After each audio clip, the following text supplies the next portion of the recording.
Вітаю! З вами Тетяна Лелека, і сьогодні ми продовжимо читати авторську книгу «Історія одного ангела» або записки пришлепкуватої вишивальниці. Ну що, полетіли? Я сиділа долі біля вікна і розглядала придбані на Петрівці матеріали. Залишилося знайти схему майбутньої вишивки. А оскільки в магазинах ця схема була відсутня, вся надія була на простори безмежного інтернету. Склавши скарби в коробку з-під Рафаелло, я, як завжди, в складних для мене ситуаціях, шмигаючи носом та виглядом безпорадної дівчинки, пішла до чоловіка. Ось! Показала фото ангела. Схеми, ніде немає, а дуже треба. Допоможеш? Звісно, зроблю. До речі, грошей вистачило. Як же він добре мене читає? І навіщо тоді запитує? Все ж одно знає відповідь. Коли мені їх вистачало? Продумувала свої 15 тисяч слів. На дорогу ледь нашкребли. А чому не зателефонувала, я б на картку відправив? Точно! Заверещала я подумки. І як сама не здогадалася? Це ж елементарно. Буває, заціпить, так заціпить. Неслося в моїй голові. Бо до андертальців прогрес ще не дійшов. Відповіла я, і моя уява намалювала мене в шкурі, добуваючи вогонь. Придумаєш таке, розсміявся чоловік. Слухай, поки ми жили в селі, тут скільки змін сталося. Виявляється, станція метро Петрівка вже зовсім не Петрівка, а Почайна.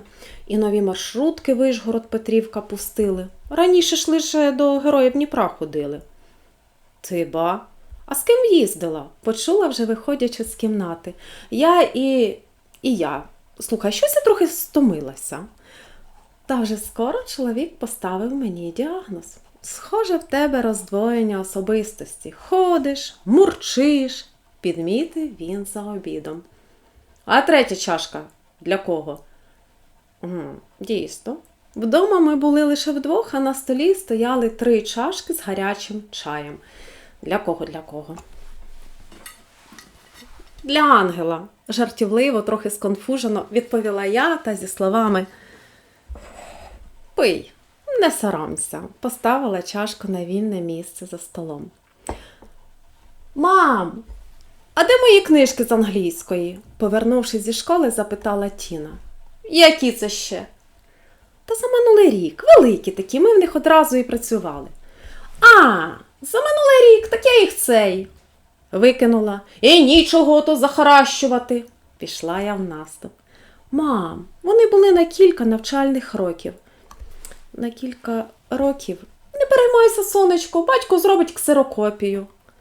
Мам, не мамкай. Іди до нас обідати, я вже й чай тобі приготувала. В дитинстві донька мала уявного друга. Схоже, мене також догнав, глянула я на ангела. Мене вже чоловік запитує, каву лише мені робити чи ще кому. Каже, що я зовсім вже з тими хрестиками. А ще він каже, що йому самому не вистачає твоєї легкої. Перебив мене ангел та не встиг договорити. Так ти ще підслуховуєш! Ангел, мов миша, шмигнув до коробки. Ото і сиди там, от почекай, вишию. Повішу десь біля туалету, будеш знати. Ти спочатку виший, почувся голос з коробки. Ангел має рацію, спочатку виший. В коробці ангел довго не всидів.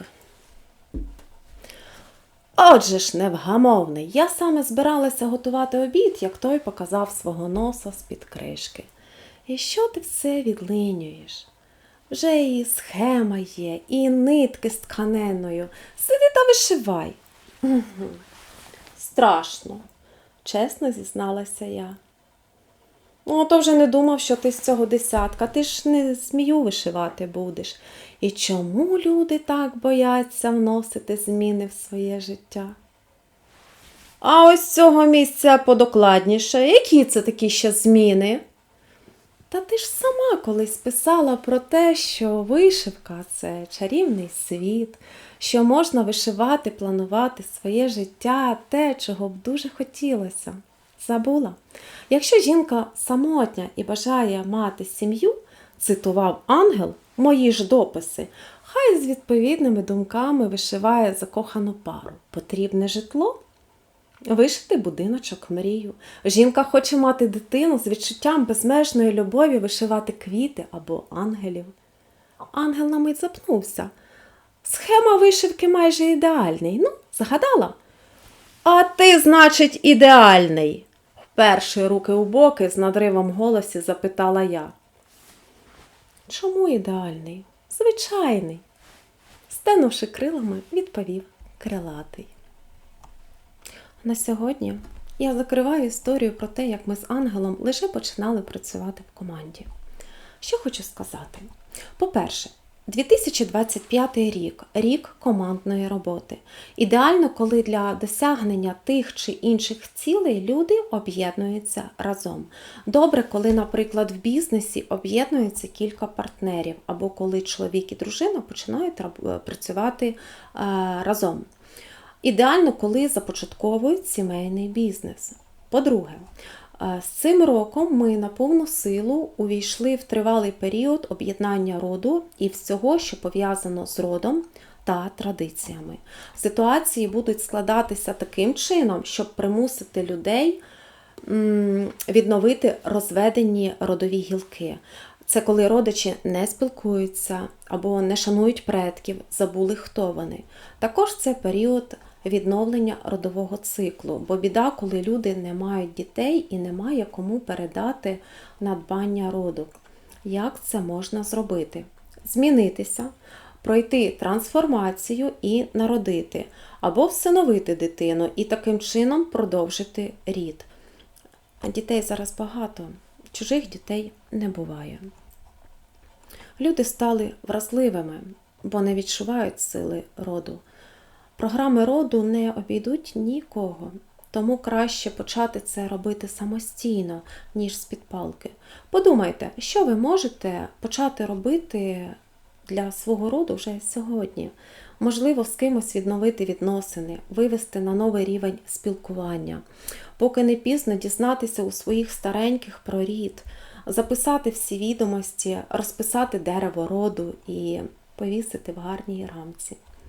Або розповісти дітям про їхніх предків, чим займалися, як жили, покажіть, що передали вам предки. Достаньте пожовклі фотографії і розкладіть на килимі навколо себе. До речі, це одна з моїх улюблених дитячих медитацій. Що ще можна зробити? Слухайте себе. Наша внутрішня система управління тихим голосом шепоче на вухо. Що і як потрібно робити? Усі відповіді є всередині нас. І цей проект створено насамперед для того, щоб кожен, хто забажає, міг відкрити свою внутрішню силу і самостійно навчився чути правильні відповіді.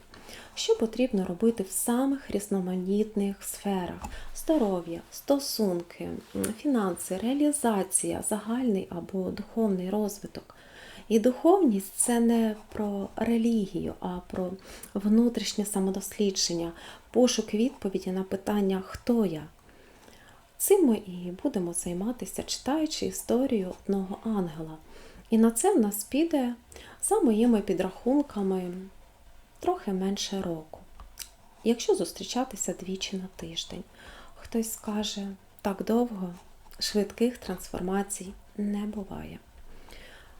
Мене швидко розкусили. Так, я пишу медитації, та вони будуть пізніше. А поки, граючись, ми будемо досліджувати самі різноманітні сфери. Як правило, всі ці сфери відкриває один ключик. І це рід. Все починається з роду. І тут є важливий момент – любов, прощення та прийняття роду і предків. Рід – та червона стрічка, яка проходить через нас. І всі важливі сфери та моменти нашого життя. І книга «Історія одного ангела» – моя курсова робота з цієї складної теми. Моє самодослідження наразі відбувається в цьому товстому блокноті. Ви самі собі найкращий психолог, регресолог. Хто там ще? Допомніть. Життя – це написання книги, яка має назву «Історія мого життя». Саморефлексія на папері – одна з самих глибинних практик. Такі часи, що психологів на всіх не вистачить, а ручка і блокнот – інструменти самодопомоги, які завжди під рукою. Від сьогодні я хочу доповнити наші зустрічі метафоричними картками. І почну з колоди «Де живе твоє натхнення?». Посилання на автора буде в описі до відео. Погляньте. Людина-дім населений думками, переживаннями і почуттями. І добре, коли в цьому домі є лад. По традиції, хто народився 28, 10 числа або в жовтні місяці. Дуже коротко. Ви одні з самих фартових і везучих людей. При умові, якщо ви розслаблені, з довірою ставитеся до себе, до світу, до Бога, помічаєте підказки Всесвіту, оптимізм та внутрішній спокій – ваше все. Обіймаю. Нехай ваше дерево роду квітне чарівним цвітом. Дякую за підтримку та бажання долучитися до збору першого тиражу «Історія про ангела». І робіть це з присвятою в свої самі сміливі мрії. Реквізити в шапці профілю. І зустрінемося 31 січня.